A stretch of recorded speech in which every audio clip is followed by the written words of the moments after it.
Welcome to Cinema Bites, your go-to for movie recaps in a flash. Big twists, epic moments, all in just minutes. The movie Sky Sharks begins on a plane full of passengers flying over the Pacific, still far from their destination. The passengers chat carefreely and enjoy their journey however they can, unaware that a great threat is approaching. Inside, a little girl asks her father how much longer until they arrive, and the guy, who is watching a very questionable show, replies that it will still take a long time, which leaves the girl pretty discouraged as she looks out at the sea of clouds. On this plane, there are also some other strange characters, like a priest who is a former gang member and still tends to say inappropriate things. Besides him, there's an old man with terrible manners who is drunk and keeps hitting on the flight attendants, and a guy pretending to film the view above the clouds, but is actually just watching videos. Strangely, at that moment, the little girl turns to her father and says she sees sharks flying among the clouds, but of course the guy doesn't believe her and lets it go. But he should have listened to his daughter, because right then, several poorly CGI'd flying sharks, ridden by Nazis, are flanking the plane to invade it. This army of people riding sharks invades the plane and attacks the passenger, who becomes snacks for the flying zombie Nazi marine animal. The zombie Nazis face off with the passengers and begin a bloodbath with terrible special effects, inflicting extremely cruel deaths on their victims, resulting in a river of blood. The terrifying scene on the plane leads to its inevitable destruction, and as soon as the zombies and sharks' mission is complete, they all leave, leaving behind only a blood-red sky. After that, we see the futuristic city of New York, where there is a private company called Richter Technology, whose owner, a man named Klaus Richter, is over 110 years old, but manages to maintain the physical condition of a 75-year-old by injecting himself with a formula that alters his DNA. And the cool thing is that the guy also has a Sandevistan in his spine. That night, the man gets ready and is visited by his daughter Angelique. The two watch movie summaries and leave a like to support the channel, just like you just did. And after that, they watch the video of the plane attack, which was recorded by a passenger. The daughter thinks it could be anything, from extremists to some heavy metal band. In addition, Dr. Richter also tells Angelique that her sister was sent to the Arctic to investigate a discovery that may be related to this mysterious attack. After that,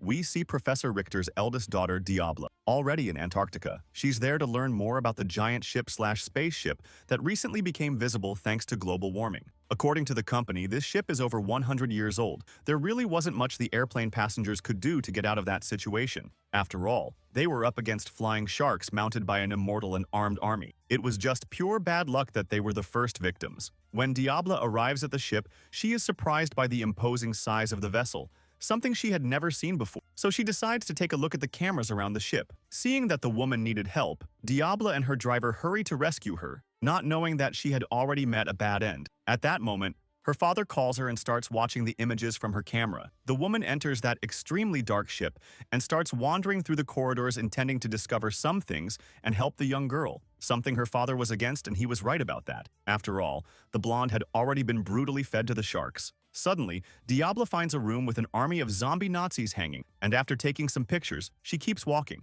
The problem is that the signal between father and daughter is interrupted, leaving Klaus not knowing what to do. And to make things worse, Diabla is surrounded and attacked by zombies. Luckily, she was wearing a resistant uniform and was extremely good at martial arts. And knowing very well how to fight, she faces the zombies and kills all of them in style. After eliminating the zombies that attacked her, she realizes that this is not an ordinary ship. There was something very strange happening there, and she must be pretty slow to only realize now that there is clearly something weird about this vessel. But after this fight, things only get worse because soon she arrives at the hangar, which was full of soldiers and sharks. The young woman is spotted and taken down by a zombie Nazi boss, and then she receives an injection and stays there sitting. But Diabla doesn't give up and grabs an ice axe from a corpse. Then she runs, jumps, and clings to a glacier before the ship sinks. Outside, she sees several flying sharks, and surprisingly, after a while, they all become invisible. Next, we see a commercial for Richter Technology, which promises to give a better future for children and more protection for Americans,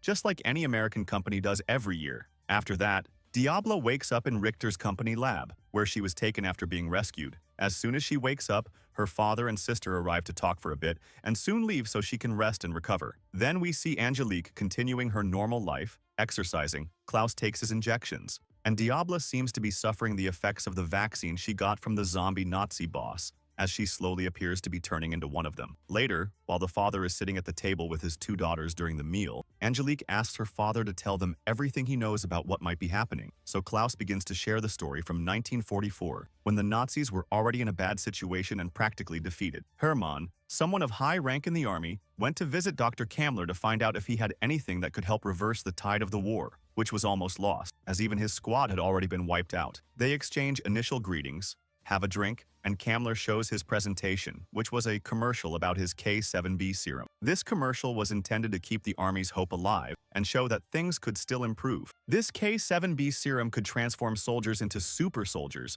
almost indestructible, immortal, and much stronger on land or in the sky, since there would also be flying sharks. Seeing this makes Hermann very happy, and he says that this commercial will be presented to the mustachioed man himself. Richter says that after Hitler's death in 1945, the situation in Germany got much worse, and both the Nazi army and the commander disappeared. He himself came to America and succeeded because of his former position, founding this company as he wanted to be a better person. However, after creating the serum, he regretted it, feeling that maybe he shouldn't have done it, especially because these invisible flying sharks are deadly weapons that can wipe out a city quickly. Upon hearing all this, the professor's two daughters become very angry and reprimand him, saying that he is responsible for everything that is happening, that he made many mistakes and played God. But the man says that he genuinely regretted it and came to the United States to find a way to fight against this and save the world, helping in military research, something that is hard for his daughters to understand. And as absurd as it seems,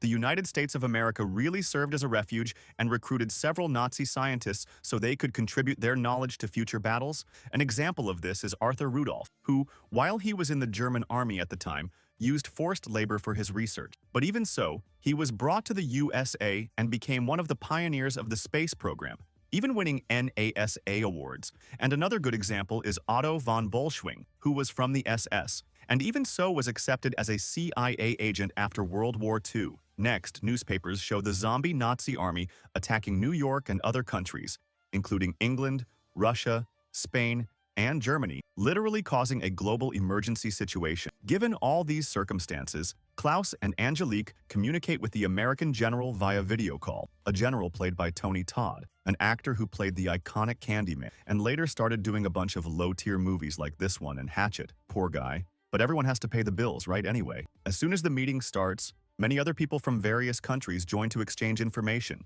Influential people who can move armies and understand science, like Dr. Fumiko Katsubi. After Klaus laments and regrets the things he did in the Second World War, the meeting participants exchange some words and barbs until Dr. Katsubi begins to speak and explain what they know about the sharks. It is explained that because of a certain gland in the skin of these sharks, they can trick radars and even avoid being hit by missiles.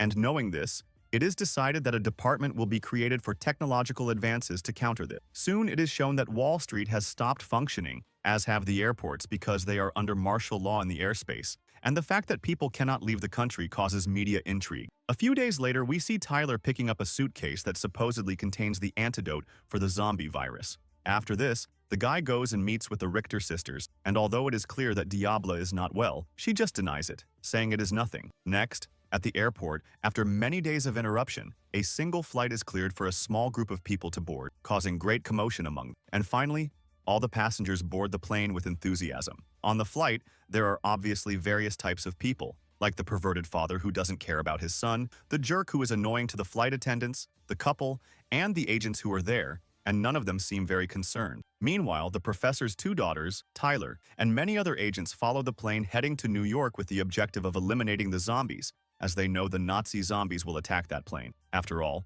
this is the American government's plan to lure the zombies there. And in fact, the Nazi zombies approach the plane to attack it. Inside the aircraft, the passengers begin to see something outside, and then the zombies appear, causing panic. The zombies and sharks attack the plane, and their first victim is the guy from the couple. The woman sees this and runs out. The zombies don't even need to invade the aircraft to take out a good portion of the passengers because they run a steel cable through the plane and make everyone lose their heads out of sheer fear. After that, the soldiers invade and start finishing off the survivors.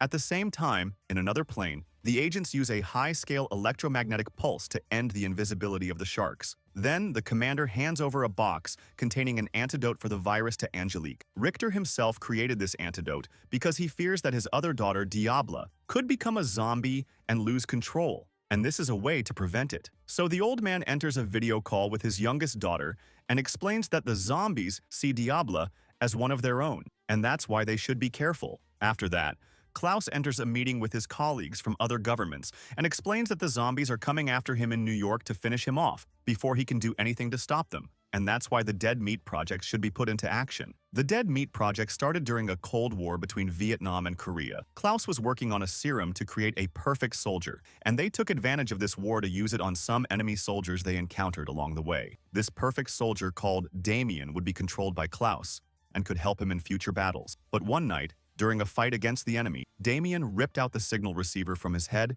and became something uncontrollable and invincible, incapable of distinguishing between friend and foe, and so the experiment failed. However, despite the defeat, Klaus discovered points he could improve with the help of modern technology. At that moment, in the air, Diabla lets her zombie Nazi will take over and opens the airplane door so enemy soldiers can enter. And so a battle begins inside the agent's plane, while outside the sharks prepare to destroy the craft. Luckily, out of nowhere, Klaus appears controlling a mega-giant zombie shark that probably isn't a Nazi and destroys the enemy. Thus, a brutal battle takes place inside and outside the plane. In the midst of the chaos, Diabla almost finishes her sister, but luckily the weapon fails, and that gives Angelique the chance to inject the antidote into the eldest, who quickly returns to normal. Thus, all the zombie soldiers are destroyed, and the door is closed. The problem is that outside, Klaus is being bombarded from all sides, but even that isn't enough to stop him. The army general is moved witnessing this moment, and Richter is also pleased with the success of the mission against the zombies.